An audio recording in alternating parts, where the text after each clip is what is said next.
आज इस वीडियो में हम बात करने वाले हैं कि कैसे आप रैंक मैथ एसईओ प्लगइन की मदद से अपनी वर्डप्रेस वेबसाइट के कंटेंट का कीवर्ड ऑप्टिमाइजेशन कर सकते हैं। तो जैसा कि हम जानते हैं कि अगर हमें गूगल सर्च रिजल्ट्स में अपनी वेबसाइट्स को बेहतर परफॉर्म कराना है तो हमें बेहतर कंटेंट लिखना होगा, और बेहतर कंटेंट लिखने के लिए हमें ज़रूरत होगी अपने कंटेंट को ऑप्टिमाइज करने की हमारे फोकस कीवर्ड पर, और यहीं पर हमारी मदद करेगा रैंक मैथ एसईओ प्लगइन। तो ये कीवर्ड ऑप्टिमाइजेशन रैंक मैथ में कैसे काम करता है और हम अपने वर्डप्रेस वेबसाइट्स के कंटेंट को कैसे और बेहतर बना सकते हैं गूगल सर्च रिजल्ट्स के लिए, ये सब जानेंगे इस वीडियो में। तो आइए शुरू करते हैं।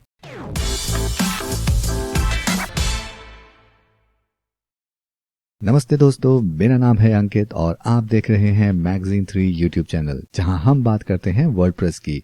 और अगर आप भी वर्डप्रेस से जुड़े और वीडियोस देखना चाहते हैं तो इस चैनल को कीजिए सब्सक्राइब और बेल आइकन दबाना नहीं भूलिएगा, ताकि हमारे अगले वीडियोस का नोटिफिकेशन आपको मिल सके सबसे पहले।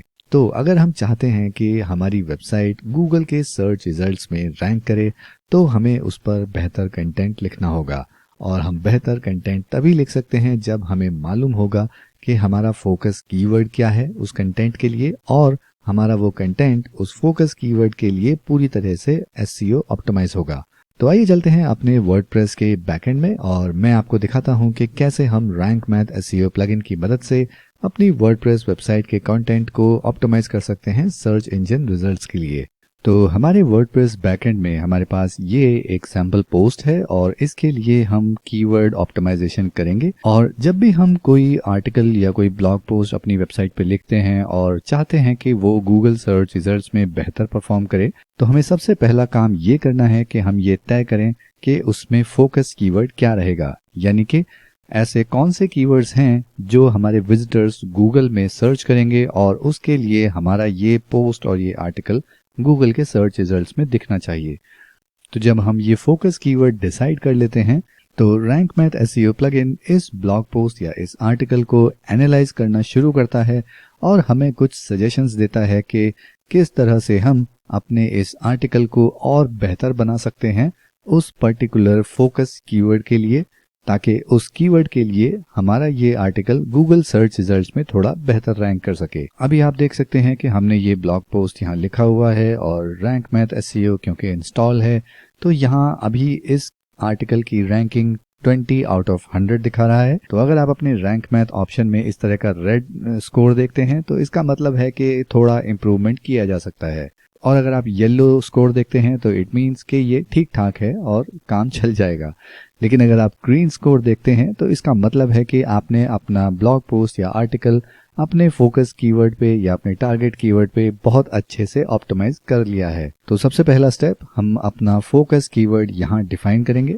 तो हमारा फोकस कीवर्ड रहेगा योगा पोजेस फॉर किड्स, और इसी के साथ हम चाहें तो एक से ज्यादा फोकस कीवर्ड भी यहाँ ऐड कर सकते हैं, लेकिन प्राइमरी फोकस कीवर्ड हमारा पहला वाला रहेगा, और उसके बाद सेकेंडरी फोकस कीवर्ड हमारे जो भी आगे के कीवर्ड्स होंगे उनको माना जाएगा। और अपने ये फोकस कीवर्ड डालने के बाद रैंक मैथ एसईओ प्लगइन हमें ये ऑप्शन देता है कि हम अपने इन कीवर्ड्स को गूगल ट्रेंड्स में भी चेक कर सकते हैं, यानी कि गूगल ट्रेंड्स में इन कीवर्ड्स के लिए किस तरह से सर्च किया जा रहा है। तो इससे आपको एक आइडिया मिल जाता है कि आपका कीवर्ड गूगल ट्रेंड्स में कितना पॉपुलर है। और इसको एंटर करने के बाद रैंक मैथ एसईओ प्लगइन इसको एनालाइज करना शुरू करेगा और उसी के बेस पर हमें ये एसईओ स्कोर मिलता है जो कि अभी है 72 आउट ऑफ 100। तो अभी हम इसको और थोड़ा ऑप्टिमाइज कर सकते हैं। तो हम यहाँ से चलते हैं एडिट स्निपेट पर। तो अभी जो हमारा यहाँ टाइटल है वो वर्डप्रेस के वेरिएबल से आ रहा है, तो हम यहाँ पर भी अपने फोकस कीवर्ड के अकॉर्डिंग एक अच्छा सा टाइटल ऐड कर सकते हैं, जैसे कि ये। और उसी के साथ हम अपना परमानेंट लिंक यानी कि अपने ब्लॉग पोस्ट का स्लग या यूआरएल उसको भी हम अपने फोकस कीवर्ड के अकॉर्डिंग ही सेट करेंगे, और साथ ही में एक छोटा सा एसईओ डिस्क्रिप्शन भी लिखेंगे जिसमें भी हमारा फोकस कीवर्ड हाईलाइट रहेगा। और हमारे फोकस कीवर्ड के साथ यहाँ पे एक ऑप्शन है this post is pillar content, यानी कि अगर आपका ये कंटेंट कोई ऐसे टॉपिक पे है जो कि एवरग्रीन है और हमेशा ही सर्च किया जाने वाला है, तो आप इसको पिलर पोस्ट की कैटेगरी में रख सकते हैं। उसके बाद रैंक मैथ एसईओ में हमें ये पैरामीटर्स मिलते हैं, जिसमें पहला है बेसिक एसईओ, उसके बाद है एडिशनल डिटेल्स, और उसके बाद है टाइटल रीडेबिलिटी, और फिर आता है कंटेंट रीडेबिलिटी। और ये सारे पैरामीटर्स को चेक करने के बाद रैंक मैथ एसईओ हमें ये स्कोर देता है। तो अभी हम यहाँ देख सकते हैं हमारे पास एक एरर आ रहा है, और जो कि है focus keyword does not appear at the beginning of your content, यानी कि हमने जो कंटेंट लिखा है उसके शुरू की पहली या दूसरी लाइन में या पहले पैराग्राफ में कहीं पर भी हमारा फोकस कीवर्ड नहीं आया है। तो अगर हम अपना फोकस कीवर्ड यहाँ डाल देते हैं, अभी हमने सिर्फ ऐसे ही इस कीवर्ड को यहाँ डाल दिया है, तो आपको थोड़ा सा एक अच्छा सा सेंटेंस बना के उसके बाद यहाँ पर डालना चाहिए। बट जैसे ही हमने ये कीवर्ड यहाँ डाला, आप देख सकते हैं कि हमारी बेसिक एसईओ में सारी एरर्स दूर हो गई हैं। और उसी के साथ हमारे एडिशनल ऑप्शंस में भी 4 एरर दिखा रहा है, जिसमें पहला है add an image with your focus keyword as alt text, यानी कि अभी हमारे पूरे कंटेंट में एक भी इमेज नहीं है, तो हम यहाँ से एक इमेज को ऐड कर लेते हैं।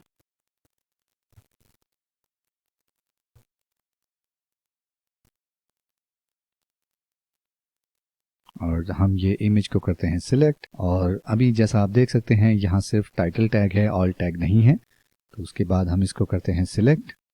तो अब हम चलते हैं इस इमेज की सेटिंग्स में, और यहाँ ऑल टैग्स में हम अपना फोकस कीवर्ड डाल देंगे। और उसके बाद जब हम रैंक मैथ में वापस आएंगे तो आप देख सकते हैं हमारा ये एरर अब 3 रह गई हैं, और हमारा ऑल्ट एट्रीब्यूट वाला पॉइंट अब रेड की जगह ग्रीन दिखा रहा है। तो अभी आप अगले पॉइंट में देख सकते हैं कि कीवर्ड डेंसिटी थोड़ी लो है, यानी कि हमारे पूरे कंटेंट में हमारा फोकस कीवर्ड थोड़ा और ज़्यादा ऐड होना चाहिए। आपको अपने कीवर्ड को ज़बरदस्ती स्टफ नहीं करना है।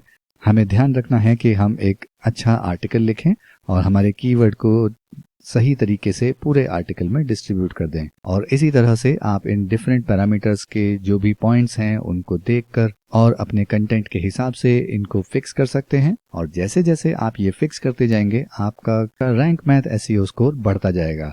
अभी हमारा स्कोर 78 आउट ऑफ 100 है, जो कि एक येलो कैटेगरी में आता है। इट मीन्स कि ये ठीक है, काम चल जाएगा, और जिसको हम आसानी से बेहतर बना सकते हैं छोटे मोटे इम्प्रूवमेंट करके। बट सबसे बड़ी बात आपको ये ध्यान में रखनी है कि कोई भी एसईओ स्कोर आपको ये गारंटी नहीं दे सकता कि आपका कंटेंट गूगल के सर्च रिजल्ट में रैंक होगा ही होगा। ये स्कोर आपको मिल रहा है सिर्फ इन पैरामीटर्स के बेस पर जो रैंक मैथ एसईओ प्लगइन ने डिफाइन किए हैं कि अगर एक अच्छा एसईओ कंटेंट है तो उसमें ये पैरामीटर चेक होने चाहिए। लेकिन इन पैरामीटर्स पे खरे उतरने के दौरान आप अगर अपने कंटेंट की रीडेबिलिटी और उसकी क्वालिटी को कॉम्प्रोमाइज कर रहे हैं तो ऐसा आप बिल्कुल ना करें, ये सही प्रैक्टिस नहीं है। आपका जो भी एसईओ स्कोर है वो आपको ये गारंटी नहीं दिला सकता कि आपका आर्टिकल या आपका ये पोस्ट गूगल में टॉप पर रैंक करेगा। किसी भी ब्लॉग पोस्ट या आर्टिकल को रैंक करने के लिए जितने जरूरी ये पैरामीटर्स हैं, उतना ही जरूरी है कि आपके आर्टिकल की क्वालिटी भी उतनी ही अच्छी होनी चाहिए। तो अपना स्कोर बेहतर करने के प्रोसेस में अपने कंटेंट की क्वालिटी को बिल्कुल ना गिरने दें। तो इस तरह से आप अपनी वर्डप्रेस वेबसाइट के कंटेंट को ऑप्टिमाइज कर सकते हैं ताकि वो सर्च रिजल्ट्स में बेहतर परफॉर्म कर सकें, और जिसमें रैंक मैथ एसईओ प्लगइन हमारी काफी मदद कर सकता है। तो अगर आपको ये वीडियो पसंद आया तो इसको लाइक कीजिए, और रैंक मैथ से जुड़े और वीडियोस देखने के लिए आप हमारी कंप्लीट प्लेलिस्ट यहाँ देख सकते हैं, और इसका लिंक आपको वीडियो के डिस्क्रिप्शन में भी मिल जाएगा। और अगर आप वर्डप्रेस के बारे में और जानना और सीखना चाहते हैं तो सब्सक्राइब कीजिए इस चैनल को और बेल आइकन दबाना नहीं भूलिएगा ताकि हमारे वीडियोस का नोटिफिकेशन आपको मिलता रहे सबसे पहले। तो इस वीडियो को रखते हैं यहीं तक। मैं मिलूंगा आपसे अगले वीडियो में।